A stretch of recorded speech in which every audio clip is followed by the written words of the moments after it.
C plus plus के tutorials में आपका स्वागत है।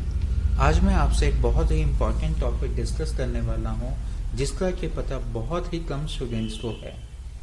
वो है हेडर फाइल्स। सबको ये पता होता है कि हमने अपने सी प्लस प्लस में हेडर फाइल्स लगानी होती हैं, लेकिन लोगों को या स्टूडेंट्स को ये नहीं पता होता कि हम ये हेडर फाइल्स क्यों लगा रहे हैं, इसका मतलब क्या है। जब तक बच्चों को उनका मतलब ही समझ में नहीं आता, तो उनको अपना ये पता ही नहीं कि चलता हम ये क्यों लगा रहे हैं। ज्यादातर मेरे पास कॉलेज के स्टूडेंट्स और इंजीनियरिंग स्टूडेंट्स आते हैं, वो यही पूछते हैं कि सर ये हम हेडर फाइल्स को क्यों यूज करते हैं। पहले हम ये जान लेते हैं कि हमारे पास जो सी प्लस प्लस में हमारी कौन कौन सी हेडर फाइल्स होती हैं जो हम मेनली यूज करते हैं।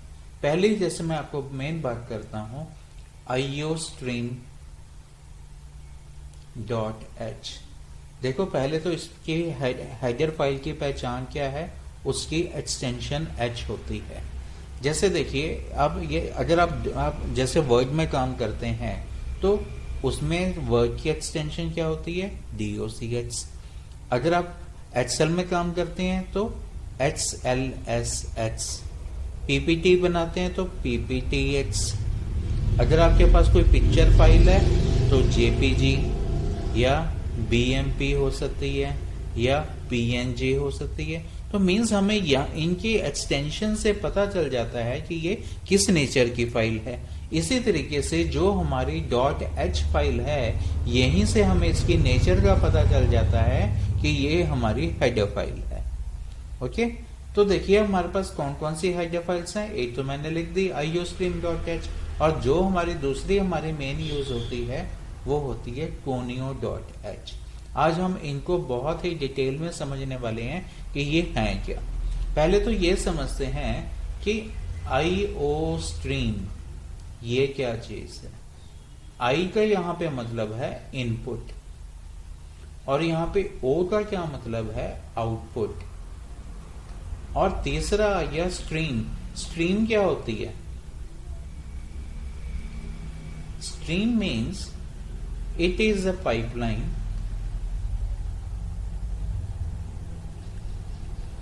in which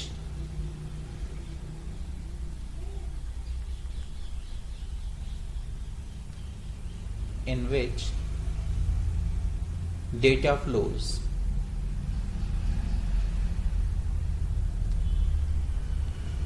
on one side. There is input, and on another side there is output।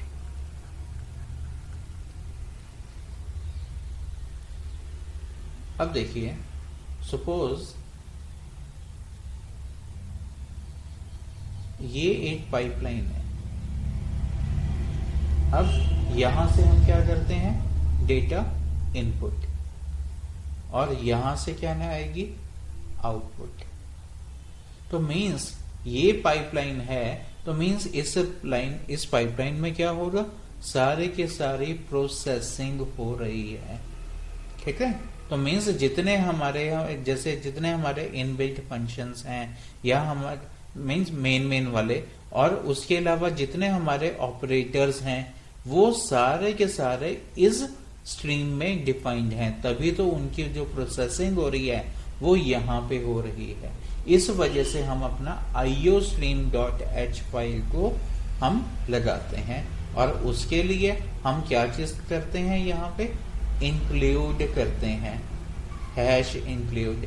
अब यहाँ पे हैश इंक्लूड का क्या मतलब है, हैश का मतलब क्या है, ये अपनी पेरेंट डायरेक्टरी में जाए। ठीक है, पेरेंट डायरेक्टरी में जाके उसको कौन सा फोल्डर वहां पे चाहिए, इंक्लूड वाला, और इंक्लूड फोल्डर में उसको यहाँ पे ये फाइल मिलेगी iostream.h। मीन्स हम ये पूरा उसको पाथ दे रहे हैं कि कहाँ पे उसको क्या चीज मिलेगी। और जो चीज उसको इंपोर्ट करके हमारी अपनी C++ की फाइल में लेके आना है, ताकि हम उसके सारे जो उसके ऑपरेटर्स हैं, जो उसके फंक्शंस हैं, उन सबको हम अपना यूज कर सकें। अब देखिए मैं आपको यहाँ पे दिखा भी देता हूँ ये कहाँ पे होती है। मैं इसको मिनिमाइज कर रहा हूँ, अपने डिस्क पीसी में आ जाइए, सी ड्राइव में, यहाँ पे देखिए ये आपका टर्बो C3 फोल्डर है, इसमें आ गए। और यहाँ पे ये देखिए ये है आपका इंक्लूड फोल्डर, इंक्लूड फोल्डर जिसको हम इंक्लूड कर रहे थे, इंक्लूड फोल्डर में। अब यहाँ पे अब हमारी जो फाइल, ये देखो सबसे ऊपर ही पहले तो आपको यहाँ पे कोनियो फाइल दिखाई दे रही है, और ये है उसकी एक्सटेंशन type.h फाइल, ठीक है जी। तो ये conio.h, और दूसरी आपको मैंने बताया IO स्ट्रीम। तो यहाँ पे ये देखिए ये है आपकी IO स्ट्रीम, ये IO स्ट्रीम, और ये है उसकी H एक्सटेंशन। तो मीन्स ये जो फाइल्स हैं, और ये देखिए इसमें इंक्लूड फोल्डर में जितनी भी हमारी फाइल्स पड़ी हैं वो सारी की सारी H नेचर की हैं, मीन्स सारी की सारी हेडर फाइल्स हैं। तभी हम इनको, इसकी वजह से ही हम इसके जो इनके में जो हमारे इनबिल्ट फंक्शंस हैं उनको हम अपने C++ के प्रोग्राम में उनको हम अपना इंपोर्ट कर सकते हैं, ठीक है जी। अब नेक्स्ट समझिए, नेक्स्ट मैंने आपके दूसरी आपको बताई थी, वो हमारी फाइल थी conio.h।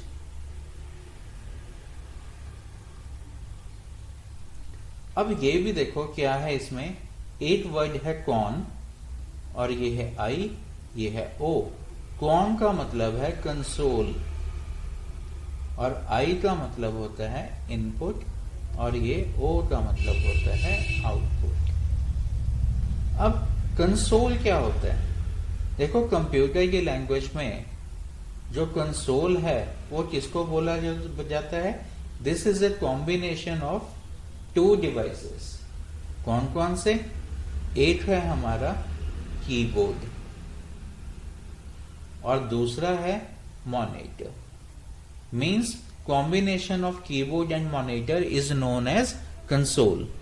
तो अब यहाँ पे एक चीज समझिए कि मींस हमारे जो, अगर मैं conio.h फाइल इंक्लूड कर रहा हूं तो उसमें मेरे पास क्या है, जो मेरे फंक्शंस हैं वो एक, या तो वो कीबोर्ड के रिलेटेड फंक्शन होंगे या मॉनिटर के रिलेटेड। अब मैं आपको समझाता हूं कैसे। जैसे सपोज आप getch फंक्शन लगाते हो, तो getch फंक्शन का पर्पस क्या है?